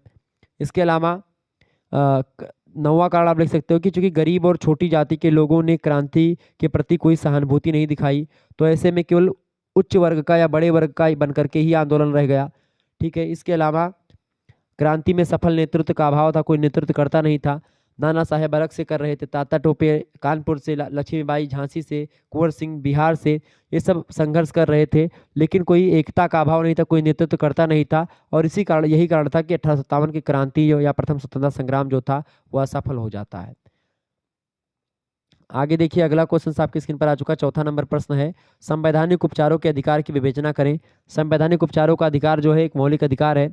अनुच्छेद 32 में संवैधानिक उपचारों के अधिकार की बात कही गई है, और इसको डॉक्टर भीमराव अंबेडकर ने संविधान का हृदय और संविधान का आत्मा कहा है। क्योंकि जो ये है आपका संवैधानिक उपचारों का अधिकार, अगर संविधान द्वारा जो मूल अधिकार आपको प्रदान किए गए हैं उनका उल्लंघन होता है या उसका उल्लंघन शासन के द्वारा किया जाता हो, तो ऐसी स्थिति में आप अपने मौलिक अधिकारों का प्रयोग कर सकते हैं। उसमें संवैधानिक उपचारों के अधिकार के तहत आप बहुत सारी चीज़ें कर सकते हैं। इसमें 5 प्रकार की रिट जारी की जाती हैं, ठीक है, और उन्हीं रिट के माध्यम से आप अपनी रक्षा कर सकते हैं। नागरिकों के मौलिक अधिकारों की रक्षा के लिए न्यायालयों के द्वारा अनुच्छेद 32 के अंतर्गत 5 प्रकार के लेख जारी किए गए हैं। वो 5 प्रकार के लेख जो हैं वो बड़े इंपॉर्टेंट है आपकी परीक्षा में, वैसे डायरेक्टली भी पूछे जा सकते हैं तिलक में प्रश्न। जैसे पहला है आपका रिट, वो है बंदी प्रत्यक्षीकरण लेख। बंदी प्रत्यक्षीकरण का मतलब होता है कि जैसे पुलिस जो है आपको क्या कर ले, बंद कर ले, और आपको पुलिस क्या करे, 24 घंटे से ज़्यादा देर तक बंद करे रहे, तो और इसके बाद में आपको छोड़े ना, तो आप या आपका वकील जो होता है वो बंदी प्रत्यक्षीकरण की रिट जारी करवा सकता है कि भाई न्यायालय में बंदे को पेश किया जाए, जिसको, और फोटो वोटो नहीं काम चलेगा। न्यायालय में पूछा जाएगा कि भाई आपने इसको क्यों पकड़ के रखा, 24 घंटे से ज़्यादा क्यों पकड़ के रखा। अगर वो सही उत्तर पुलिसकर्मी दे ले जाता है तो उसको मतलब कि उसको कोई दिक्कत नहीं होगी। लेकिन अगर वो उचित तरीके से सेटिस्फाई नहीं कर पाता न्यायालय के जो न्यायाधीश हैं, ठीक है, और आपका पक्ष प्रबल होता है, तो सस्पेंड तक हो सकता है, बहुत सारी दंड मिल सकते हैं पुलिस अधिकारी को, ठीक है। तो शरीर के साथ उपस्थिति होती है बंदी प्रत्यक्षीकरण में, न्यायालय में आपको पेश करना होता है, न्यायालय में जज के सामने जिसको आपने पकड़ा है। तो पहला, अगर वो पेश नहीं करते पुलिस वाले, तो पुलिस के अधिकारी के खिलाफ आप केस कर सकते हैं न्यायालय में जाकर के। दूसरी बात, 24 घंटे के भीतर आने जाने के समय को छोड़ करके न्यायालय में आपको पेश करने का अधिकार है आपके पास। दूसरी बात, परमादेश लेख। परमादेश लेख जो होता है, ये न्यायालय मतलब कि इस लेख के अनुसार न्यायालय किसी भी विभाग या अधिकारी को आदेश दे सकता है जब कोई सरकारी विभाग या उसका अधिकारी अपने सार्वजनिक कर्तव्यों का पालन नहीं कर रहा होता है, जिसके परिणाम स्वरूप किसी व्यक्ति के मौलिक अधिकारों का हनन होता है, तो न्यायालय क्या करता है, इस लेख के द्वारा उस विभाग या उस अधिकारी को कर्तव्य पालन के लिए निर्देश देता है कि भाई आप अपने कर्तव्य का पालन क्यों नहीं करें। कोई सरकारी कर्मचारी है या अधिकारी है, वो अपने पद का दुरुपयोग कर रहा है, तो ऐसी स्थिति में उसको उसका पद का मान करवाना, उसको ध्यान करवाना, ये होता है आपका परमादेश लेख। तीसरा होता है प्रतिषेध लेख। प्रतिषेध लेख का मतलब होता है रोकना, और यह लेख जो होता है प्रतिषेध लेख, ये सर्वोच्च न्यायालय यानी सुप्रीम कोर्ट और उच्च न्यायालय यानी हाई कोर्ट के द्वारा जो उनसे छोटे न्यायालय हैं अपने अधीनस्थ न्यायालयों को आदेश दिया जाता है कि वह जिन मुकदमों की सुनवाई कर रहे हैं उन मुकदमों की सुनवाई ना करें, क्योंकि वह उनके क्षेत्र से बाहर है। वो उनको आप हमारे पास भेज दें, या आपके क्षेत्र से बाहर है तो उन मुकदमे की सुनवाई आप ना करें। ये होता है प्रतिषेध लेख। जैसे कि आप देखते हैं कोई कोई मामला होता है तो भाई आपने हाई कोर्ट में आपने किया, तो फिर आप जाकर के सुप्रीम कोर्ट में दायर करते हैं, तो ऐसे क्या होता है, ये आपका होता है ये। चौथा होता है आपका उत्प्रेषण मतलब उत्प्रेषण लेख। उत्प्रेषण लेख जो होता है, इसके द्वारा सर्वोच्च न्यायालय उच्च न्यायालयों को और उच्च न्यायालय अपने अधीनस्थ न्यायालयों को किसी मुकदमे से संबंधित सूचनाओं को भेजने का आदेश देता है, और उच्च न्यायालय अपने अधीनस्थ न्यायालयों से किसी मुकदमे के विषय में सूचनाएं भी इस लेख के आधार पर मांग सकता है कि भाई इस केस को लेकर के आप इतनी इन्फॉर्मेशन हमारे पास सेंड कर दें। वो होता है उत्प्रेषण लेख। पांचवा होता है आपका अधिकार परीक्षा लेख। अधिकार परीक्षा लेख का मतलब ये होता है कि जब कोई व्यक्ति किसी सार्वजनिक पद को असंवैधानिक तरीके से प्राप्त कर लेता है, तो न्यायालय इस लेख के द्वारा उस व्यक्ति को उस पद को खाली करने के आदेश देती है कि भाई इस आदेश के मतलब कि आप क्यों इस पद पर बैठे हैं जब आप उसके हकदार नहीं हैं। और इस आदेश के द्वारा न्यायालय संबंधित व्यक्ति से यह पूछता है कि वह किस अधिकार से इस पद पर कार्य कर रहा है, ठीक है। और इस तरीके से मौलिक अधिकारों की व्यवस्था हमारे करके हमारा संविधान व्यक्ति की गरिमा, व्यक्ति की श्रेष्ठता और हितों का संरक्षक बन गया है। मौलिक अधिकार हमारी संवैधानिक व्यवस्था की आत्मा और प्राण है, जिसका होना व्यक्ति के लिए बहुत आवश्यक है, ठीक है। ये होता है आपका संवैधानिक उपचारों का अधिकार। आगे देखिएगा, पांचवा प्रश्न आपकी स्क्रीन पर आ चुका है। फटाफट से वीडियो को लाइक और शेयर कर दीजिएगा। प्रश्न है, लोकसभा के अध्यक्ष के कार्यों और शक्तियों की स्थिति की विवेचना करें। बहुत ही महत्वपूर्ण प्रश्न है। लोकसभा की बात करें तो लोकसभा जो सबसे पहली बात जानिए, लोकसभा जो है वो जनता के द्वारा जो चुने हुए प्रतिनिधि होते हैं, जो आपने जिन सांसदों को वोट दिया है वो सांसद लोग जो होते हैं वही जा कर के लोकसभा में बैठते हैं। ठीक है, आपके एरिया के आपके ज़िले के जो सांसद होंगे वो जा कर के वहीं पर बैठते हैं लोकसभा में।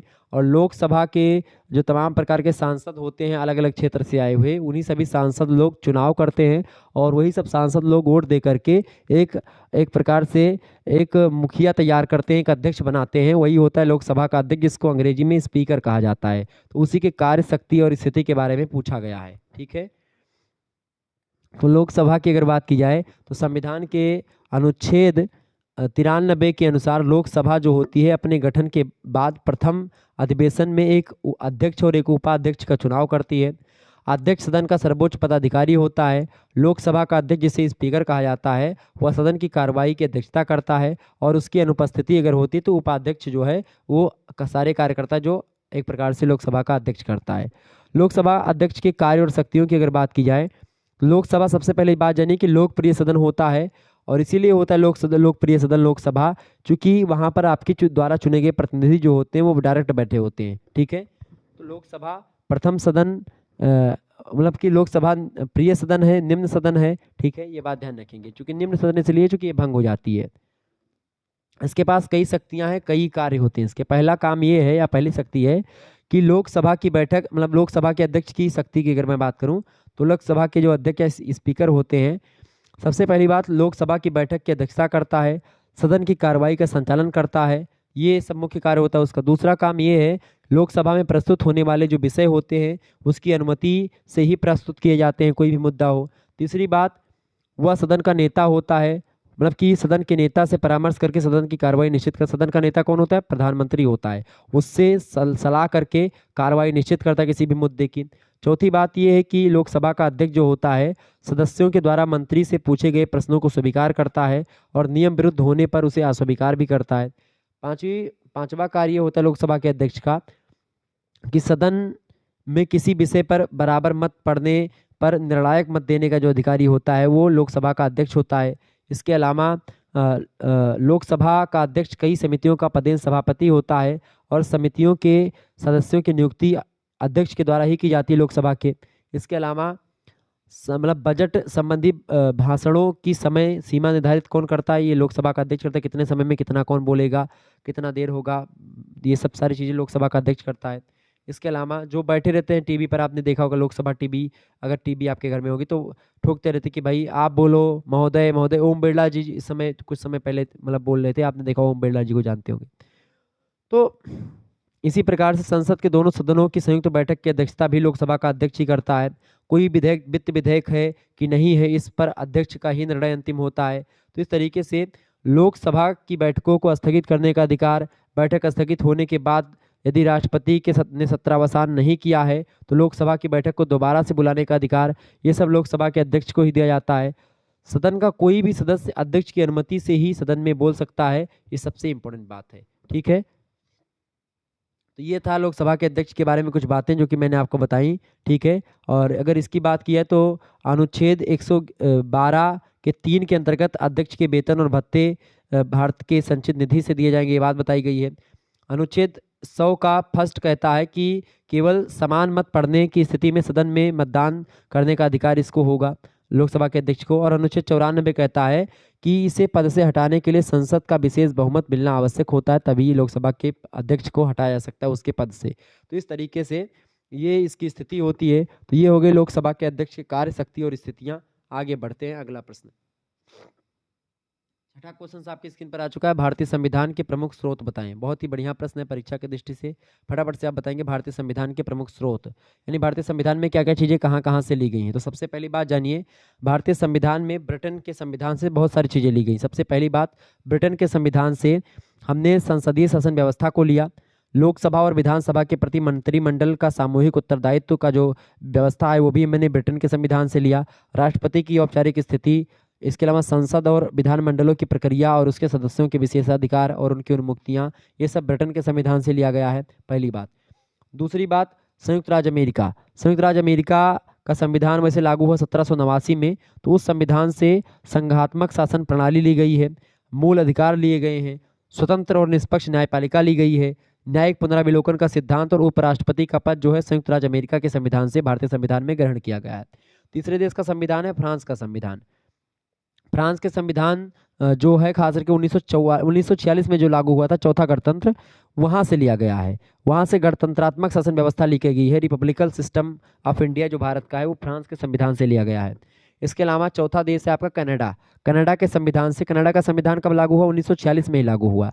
कनाडा के संविधान से संघ और राज्यों के बीच की जो शक्तियां होती हैं उसका विभाजन लिया गया है। ठीक है। इसके अलावा आयरलैंड के संविधान से, आयरलैंड का संविधान 1937 में लागू हुआ।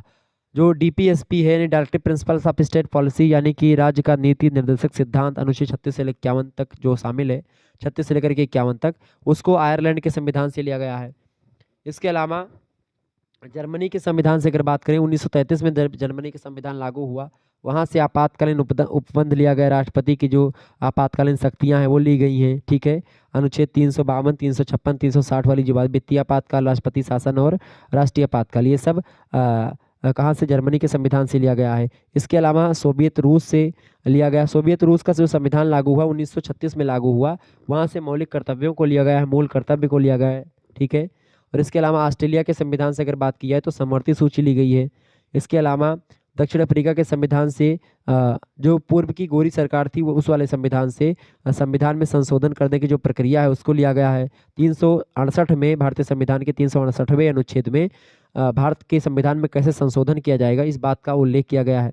जापान के संविधान से अनुच्छेद 21 की जो शब्दावली है उसको लिया गया है। तो इस तरीके से विभिन्न विभिन्न देशों के संविधान से हमने बहुत सारी चीज़ों को लिया है। और सबसे इम्पोर्टेंट बात यह है कि भारत का शासन जो अधिनियम है, भारत शासन अधिनियम 1935, उससे लगभग और लगभग बहुत सारे अनुच्छेद को हूबहू उतार लिया गया है।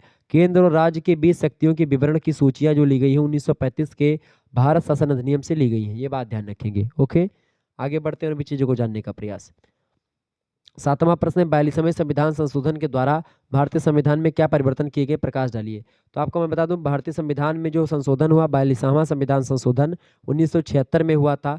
इसको मिनी कॉन्स्टिट्यूशन कहा जाता है, क्योंकि इसमें बहुत सारे संविधान संशोधन हुए थे, बहुत सारा चीज़ इसमें बदल दिया गया था। ठीक है, ये बात ध्यान रखेंगे। तो 42वें संविधान संशोधन के द्वारा बहुत महत्वपूर्ण बदलाव हुआ भारतीय संविधान में, क्योंकि इंदिरा गांधी की सरकार थी 42वां संविधान संशोधन जब हुआ। ठीक है, और इमरजेंसी का दौर चल रहा था, उस समय बहुत सारे परिवर्तन हुए। मौलिक कर्तव्यों का समावेश इसी समय हुआ, 42वें संविधान संशोधन में मौलिक कर्तव्यों को शामिल किया गया। इसके अलावा मौलिक अधिकारों पर नियंत्रण कर दिया गया, न्यायिक पुनरावलोकन को सीमित कर दिया गया। इसके अलावा संविधान की प्रस्तावना में संपूर्ण प्रभुत्व संपन्न लोकतंत्रात्मक गणराज्य ये सब जोड़ दिया गया। इसके अलावा जो है प्रभुत्व, मतलब संपूर्ण प्रभुत्व संपन्न लोकतंत्रात्मक पंथ निरपेक्ष समाजवादी गणराज्य, ये सब शब्द जो है जोड़ दिया गया भारतीय संविधान में। और राष्ट्र की एकता शब्द के स्थान पर राष्ट्र की एकता और अखंडता शब्द स्थापित किया गया। समझें एक बार फिर से, भारतीय संविधान की जो प्रस्तावना है उसमें संपूर्ण प्रभुत्व संपन्न लोकतंत्रात्मक गणराज्य के स्थान पर क्या कर दिया गया? संपूर्ण प्रभुत्व संपन्न लोकतंत्रात्मक पंथ निरपेक्ष समाजवादी गणराज्य, समाजवादी शब्द जोड़ दिया गया, पंथ निरपेक्ष शब्द जोड़ दिया गया। ठीक है, ये बात ध्यान रखेंगे। तो ये दो तीन चार चीज़ें जो है 42वें संविधान में जोड़ी गई। इसके अलावा राष्ट्र की एकता और अखंडता शब्द जो है ये इसी समय जोड़ा गया। तो ये सब चीज़ें यहाँ पर जोड़ी गई, मतलब 42वें संविधान संशोधन में। राष्ट्र की एकता शब्द पहले से था, लेकिन राष्ट्र की एकता और अखंडता ये दो शब्द मतलब कि इस तरीके से बाद में इसमें जोड़ा गया प्रस्तावना में। अनुच्छेद 368 जो कि भारतीय संविधान में अनुच्छेद मतलब कि संविधान में संशोधन से रिलेटेड है, उसमें अनुच्छेद मतलब कि 368 में 4 कॉलम जोड़ दिया गया। उसमें चौथा कॉलम 368 में एक ऐसे 4 करके एक अनुच्छेद उसमें जोड़ दिया गया। और उसमें जो संविधान संशोधन है उसको न्यायालय में चुनौती नहीं दी जा सकती है, इस पर और मोहर लगा दिया गया। इसके अलावा राज्य के नीति निर्देशक तत्वों का विस्तार किया गया। राज्य के नीति निर्देशक तत्वों की मौलिक अधिकारों पर प्राथमिकता स्थापित कर दी गई। इसके अलावा वन्य जीव तथा पर्यावरण की सुरक्षा के लिए प्रावधान किया गया। लोकसभा तथा विधानसभाओं की अवधि 5 वर्ष के स्थान पर 6 वर्ष इसी समय कर दी गई। इसके अलावा बच्चों तथा युवकों के नैतिक शोषण पर प्रतिबंध लगाया गया। बहुत सारी चीज़ें करी गई। ठीक है, इसके अलावा लोकसभा तथा राज्य विधानसभा में गणपूर्ति की संवैधानिकता की आवश्यकता को समाप्त कर दिया गया। और राज्य कानूनों की वैधता जांचने का सर्वोच्च न्यायालय का अधिकार जो अनुच्छेद 32 में था ए के तहत, उस विषय को समाप्त कर दिया गया। जूरी पद्धति को महत्व दिया गया। राष्ट्रपति मंत्रिमंडल की सलाह को मानने के लिए बाध्य है, इस बात पर फोकस किया गया। तमाम प्रकार के और भी संशोधन किए गए, ये बात ध्यान रखेंगे। यानी जो 42वां संविधान संशोधन है ये मिनी कॉन्स्टिट्यूशन है, लघु संविधान संशोधन, मतलब ये है लघु संविधान बोलते हैं इसको, क्योंकि इसमें बहुत सारे चीजों में परिवर्तन कर दिया गया। अगला प्रश्न आपकी स्क्रीन पर आ चुका है। 38 नंबर, 1935 के भारत शासन अधिनियम की मुख्य विशेषताओं का उल्लेख करें। 1935 का जो भारत शासन अधिनियम था उसमें क्या क्या बातें बताई गई, यही आपसे पूछा जा रहा है।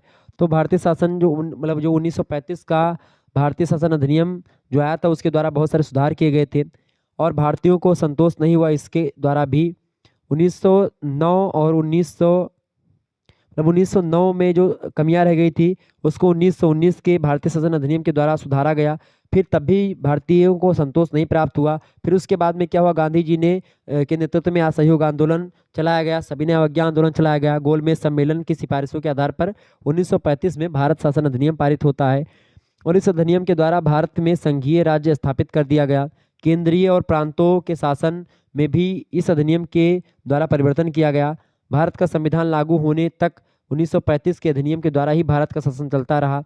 भारत का संविधान लागू होने तक 1935 के अधिनियम के द्वारा ही भारतीय शासन को आगे बढ़ाया गया और 1935 के अधिनियम के बहुत से प्रावधान भारत के नए संविधान में ज्यों के त्यों कुछ संशोधनों के साथ स्वीकार कर लिए जाते हैं। भारतीय संघ की व्यवस्था उसी से मतलब की शामिल की गई। इसके अलावा केंद्र और प्रांतों के बीच मतलब विषयों का विभाजन, संघीय न्यायालय की स्थापना, केंद्र में द्वैध शासन की व्यवस्था, मतलब प्रांतों में दोहरी शासन प्रणाली को हटा करके केंद्र में लागू कर दिया गया। स्वायत्त शासन की स्थापना कर दी गई 1935 के संविधान संशोधन में। मतलब 1935 का जो भारतीय संविधान मतलब भारतीय शासन अधिनियम आया था उसमें गवर्नर जनरल के अधिकारों की में वृद्धि करी गई, स्थानीय स्वायत्तता मतलब स्वायत्त शासन की स्थापना करी गई। ठीक है, कई प्रकार भारतीय परिषद की समाप्ति कर दी गई। ठीक है, तो ये तमाम प्रकार के काम किए गए यहाँ पर 1935 के शासन अधिनियम के द्वारा। आगे देखिएगा, दीर्घ उत्तरीय प्रश्नों की अगर बात की जाए तो खंडशः से दीर्घ उत्तरीय प्रश्न आते हैं। 1 या 2 प्रश्न आपको करने होंगे। 450 शब्द या 5 शब्दों में आपको इसके उत्तर को लिखना होगा, ये बात ध्यान रखेंगे। 4 क्वेश्चन आएंगे, उनमें से 1 या 2 प्रश्न आपको करने होंगे, जैसा आपको लिखेगा एग्जाम में आपके आप कर दीजिएगा, क्योंकि अलग अलग विश्वविद्यालय में एक किसी में 2 करने होते हैं। हालांकि वीर बहादुर सिंह पूर्वांचल में केवल 1 ही प्रश्न करना है, बाकी सभी में 2-2 प्रश्न आपको करने होंगे। पहला प्रश्न आप देखिएगा, उदारवादी राष्ट्रीय आंदोलन के सिद्धांत और कार्यविधि का वर्णन कीजिए। बहुत ही महत्वपूर्ण प्रश्न आपकी परीक्षा में आ सकता है, ये प्रश्न रट लीजिएगा एकदम से। इससे पहले और भी मॉडल पेपर मैंने दिया हुआ है 2023 के, बहुत सारे मॉडल पेपर पड़े हुए, महासंग्राम वीडियो पड़े हुए, तो उनको देख लीजिएगा 2023 वाले। प्ले लिस्ट में सारी वीडियोज आपको मिल जाएंगी। ठीक है, आगे देखिएगा, भारत में सर्वोच्च न्यायालय के गठन एवं शक्तियों का वर्णन कीजिए। बहुत महत्वपूर्ण है। इससे पहले अभी 10-15 दिन पहले की बात है, मैंने मॉडल पेपर भी दिया है, इसका लिखित मॉडल पेपर एक और दिया था 2024 वाला, तो उसको भी देख लीजिएगा, बहुत महत्वपूर्ण है। तीसरा प्रश्न है, भारत में केंद्र राज्यों के बीच संबंधों का उल्लेख कीजिए। बहुत ही महत्वपूर्ण है। चौथा प्रश्न है, भारत में प्रधानमंत्री की शक्तियों का उल्लेख कीजिए। तो ये सब प्रश्न बहुत ही परीक्षा की दृष्टि से बहुत महत्वपूर्ण है, तो इन प्रश्नों को आप तैयार कर लीजिएगा, आपकी परीक्षा में ये प्रश्न हूबहू आएंगे। ठीक है, चलिए फिर मिलते हैं हम नेक्स्ट वीडियो में, तब तक के लिए जय हिंद जय भारत। आप सभी का बहुत बहुत धन्यवाद हमारे से जुड़ने के लिए। Good night, I love you, बहुत बहुत धन्यवाद।